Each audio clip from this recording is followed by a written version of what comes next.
Welcome students. जैसे कि आप लोगों को पता है, मध्य प्रदेश बोर्ड द्वारा जारी की गई प्रश्न बैंक 2021-2022 के वैकल्पिक प्रश्नों की उत्तर सहित व्याख्या हम लोग कर रहे हैं। फिजिक्स का ही अगला चैप्टर, अगली यूनिट हमारी विद्युत चुंबकीय तरंगों की आती है और यही चैप्टर है जिसका कुल अधिभार 4 अंकों का है और इसमें वैकल्पिक प्रश्न भी 4 हैं, यानी कि 100% ऑब्जेक्टिव ही है ये। और ये ऑब्जेक्टिव कुछ इसमें से होना चाहिए और वो क्या है देखते हैं। पहला आ रहा है, रिक्त स्थान की पूर्ति करो। अंधेरे में फोटोग्राफी के लिए तरंग का उपयोग किया जाता है। उस तरंग का करना होगा जिसकी तरंग दैर्घ्य अधिक होती है। लाल रंग की तरंग दैर्घ्य अधिक है, उससे भी ज़्यादा अवरक्त की है। तो इंफ्रारेड जो होता है, वास्तव में अगर अंधेरा मतलब थोड़ा कम लाइट है, प्रकाश कम है, तो इंफ्रारेड जो होगी दूर तक चली जाएगी और अच्छी फोटोग्राफी इससे होगी। तो अवरक्त प्रकाश का हम उपयोग करते हैं अंधेरे में फोटोग्राफी करने के लिए। वायुमंडल में ओजोन परत डैश डैश ऊंचाई पर मिलती है। ओजोन परत जो पराबैंगनी विकिरण जो कि हमारे लिए खतरनाक है को अवशोषित कर लेती है। लगभग 30 से 50 किलोमीटर ऊंचाई पर ये पाई जाती है, जहां ऑक्सीजन विकिरण के कारण ओजोन O3 में परिवर्तित हो जाती है। तो इसका हमें 30 से 50 किलोमीटर लिखना चाहिए। विस्थापन धारा परिवर्तन से उत्पन्न होती है। देखिए, विस्थापन धारा विद्युत क्षेत्र में परिवर्तन, इलेक्ट्रिक फील्ड विद्युत क्षेत्र में परिवर्तन के कारण ये उत्पन्न होती है। तो विद्युत क्षेत्र में परिवर्तन से ये उत्पन्न होगी। जबकि त्वरित चुंबकीय क्षेत्र मतलब त्वरित आवेश चुंबकीय क्षेत्र तथा विद्युत क्षेत्र दोनों ही उत्पन्न करता है, यानी यहाँ पर भी हमें विद्युत क्षेत्र ही लिखना है कि दोनों ही उत्पन्न करता है। ठीक है। विद्युत चुंबकीय तरंगों का निर्वात में वेग का सूत्र क्या है? C इजिकल टू होता है E/B या इजिकल टू 1/μ0/ε0। ठीक है, μ0 चुंबकशीलता है जबकि ε0 विद्युतशीलता है हवा या निर्वात की। तो इस प्रकार से हम ये सूत्र लिख सकते हैं। तरंग ऊष्मीय संवेदना दर्शाती है। विद्युत चुंबकीय तरंग में अवरक्त प्रकाश यानी IR इंफ्रारेड ही ऊष्मीय संवेदना दर्शाता है। विद्युत विसर्जन के दौरान किस गैस की दुर्गंध अनुपात की जाती है? तो वो ओजोन ही है, यानी कि जिसका फॉर्मूला O3 है, ओजोन। तो ओजोन ही पराबैंगनी प्रकाश के बल्ब, पराबैंगनी प्रकाश के बल्ब किस पदार्थ के बने होते हैं? ये क्वार्ट्ज एक क्रिस्टल होता है जो पराबैंगनी प्रकाश उसमें से आसानी से पार हो सकता है। यानी बल्ब अगर आपको बनाना है तो क्वार्ट्ज के बल्ब हम बनाते हैं।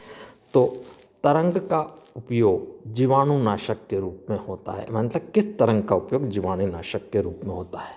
कम से कम कोरोना काल में हम ये तो समझ गए होंगे कि कई जगह हमें खाना वगैरह यदि इसको सैनिटाइज करना है तो अल्ट्रावायलेट UV यानी पराबैंगनी का उपयोग किया जाता है। यानी अल्ट्रावायलेट पराबैंगनी तरंग का उपयोग जीवाणुनाशक के रूप में किया जाता है। विद्युत चुंबकीय स्पेक्ट्रम में अधिकतम आवृत्ति वाली तरंग दैर्घ्य कौन सी है? देखिए, अधिकतम आवृत्ति उसकी होगी जिसकी तरंग दैर्घ्य सबसे कम होगी, और ऐसी रेज गामा रेज होती है। गामा किरण जो होगी उसकी आवृत्ति कम से कम इनमें सबसे कम होगी जो ज्ञात है अभी तक। ठीक है, अब देखते हैं सही विकल्प चुनकर लिखते। ये दूसरा प्रश्न आ जाता है, तो उसमें पहला आ रहा है, निम्न में से कौन विद्युत चुंबकीय तरंग नहीं है? गामा किरण, एक्स किरण, ध्वनि तरंग कि रेडियो तरंग? तो देखिए, ध्वनि तरंग जो है वो कम से कम विद्युत चुंबकीय तरंग नहीं, वो यांत्रिक तरंग है। बाकी सभी इसमें से विद्युत चुंबकीय तरंग है। तो अगला देखते हैं, यानी हम इसमें देखेंगे तो इसका ऑप्शन हमारे पास क्या आ जाना चाहिए? सी आना चाहिए। ठीक है। अब इसमें अगर हम देखें, निम्न में से कौन उच्चतम आवृत्ति वाली तरंग है?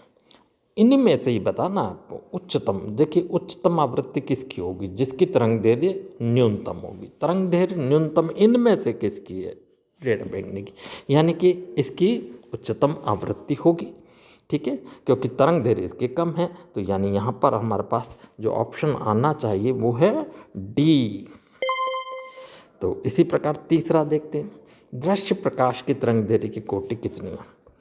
वैसे अप्रॉक्स 3.8 इंटू 10⁻⁻7 मीटर होती है वायलेट कलर बैंगनी रंग की।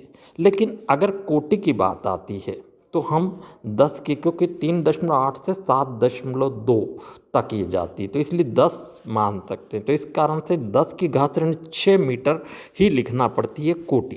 तो कोटि जो होगी वो 10 की घात ऋण 6 मीटर होगी, यानी कि option number B is the right option. और अगला देखते हैं, विद्युत चुंबकीय तरंगों का वेग ज्ञात करने का सूत्र। अभी बताया कि विद्युत चुंबकीय तरंगों का √1/μ0 भी है, यानी कि ऑप्शन नंबर सी ही राइट है। दी गई तरंग दैर्घ्य में सबसे कम तरंग दैर्घ्य वाली, देखिए अभी हमने बताया कि सबसे कम तरंग दैर्घ्य जिसकी है वो इनमें से तो कम से कम जो कम तरंग दैर्घ्य वाली है वो कौन सी है? पराबैंगनी, दृश्य के गामा किरण? तो सबसे कम तरंग दैर्घ्य तो कम से कम यहाँ पर गामा किरण है, यानी कि इनमें से तो गामा किरण की तरंग दैर्घ्य कम है, यानी कि ए ऑप्शन इसका राइट होना चाहिए। अगला देखते हैं, दी गई तरंग में सबसे कम आवृत्ति की तरंग कौन सी है? उल्टा, जिसकी तरंग दैर्घ्य बड़ी है वो आवृत्ति कम होगी। तो बड़ी तरंग दैर्घ्य इनमें से तो कम से कम सबसे बड़ी हमें पराबैंगनी की दिख रही है, तो यानी कि इसमें पराबैंगनी। वैसे अच्छा होगा इसके लिए थोड़ा सा एक विद्युत चुंबकीय तरंग स्पेक्ट्रम को अगर हम देख लें तो पता चल जाता है कि एक्जैक्टली कौन सी है। अब बताइए, इनमें से कौन सा संबंध विद्युत क्षेत्र की तीव्रता एवं चुंबकीय क्षेत्र की तीव्रता के मध्य संबंध बताता है? बताया मैंने, C = E/B होता है। अब हद हम इसको लिख सकते B = E/C। तो इस आधार पर हमारा पहला ऑप्शन ए ही राइट होगा। ठीक है। आठवां देखते हैं, विद्युत चुंबकीय तरंगों में विद्युत क्षेत्र अगर एक्स अक्ष के तरफ और चुंबकीय क्षेत्र अगर वाई अक्ष की तरफ चले तो जो तरंग है वो जेड अक्ष की तरफ चलेगी। एक्स वाई हो तो जेड, क्योंकि विद्युत क्षेत्र एवं चुंबकीय क्षेत्र दोनों के अभिलंबवत चलती है विद्युत चुंबकीय तरंग। तो ये होगी जेड अक्ष के अनुदिश, यानी जेड अक्ष के अनुदिश ये चलेगी। तो जेड अक्ष यानी कि सी ऑप्शन आपका राइट ऑप्शन होगा।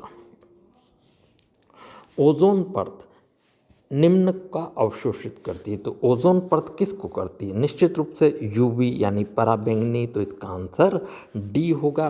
तो यानी डी को ये अवशोषित कर लेगी। इस प्रकार से आपके ऑब्जेक्टिव में मल्टीपल चॉइस। अब एक शब्दी वाक्य में उत्तर लिखो। दृश्य प्रकाश की तरंग दैर्घ्य की कोटि कितनी होगी? अभी हमने देखा कि 10⁻6 मीटर इसकी कोटि होती है। टेलीविज़न प्रसारण में किस प्रकार की तरंगों का उपयोग होता है? तो टेलीविज़न प्रसारण में रेडियो तरंग जो है, ठीक है, जो पराबैंगनी, दृश्य प्रकाश, अवरक्त प्रकाश, माइक्रो तरंग, अवरक्त के बाद जो भी आती है माइक्रो तरंग के बाद, यानी विशेष रूप से माइक्रो तरंग भी रेडियो तरंग, सारे ये रेडियो तरंग जो है। माइक्रो तरंग की परास सीमा कितनी होती है? तो माइक्रो तरंग की परास सीमा लगभग 10⁻⁴ मीटर होती है। अब विद्युत चुंबकीय तरंग क्या है? यह दोलायमान आवेश के कारण विद्युत क्षेत्र व चुंबकीय क्षेत्र दोनों के अभिलंबवत चलती है। मैंने अभी बताया जैसे उसी प्रकार से, यानी कि इसका आंसर ये होगा।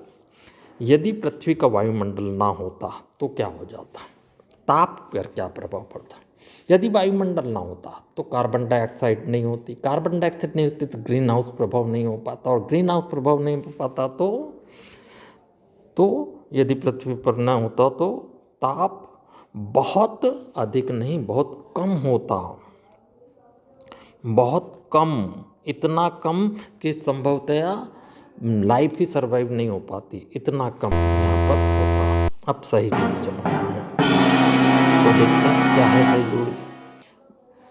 देखिए सही जोड़ी में आपके सामने मैंने ये जो लिखे हैं ये वैज्ञानिकों के नाम है, आपको याद करना चाहिए, और इसीलिए ये सही सही लिखे हुए हैं, सारे सही लिखे हुए हैं। यानी कि गामा किरण का आविष्कार बेकरल ने किया था, हमें याद रखना चाहिए। एक्स किरण का रोंजन ने, पराबैंगनी का रिटर ने, दृश्य प्रकाश का न्यूटन को माना जाता है, क्योंकि दृश्य प्रकाश का खोज कोई नहीं कर पाएगा, वो तो केवल एक है कि इसकी स्टडी न्यूटन ने शुरू की थी। अवरक्त का हर्शेल ने, माइक्रो का हर्ट्ज ने, और रेडियो का मार्कोनी ने किया था। ये हमें ध्यान रखना चाहिए। ठीक है, बस इसी के साथ आपका ये चैप्टर भी अब फिनिश होता है।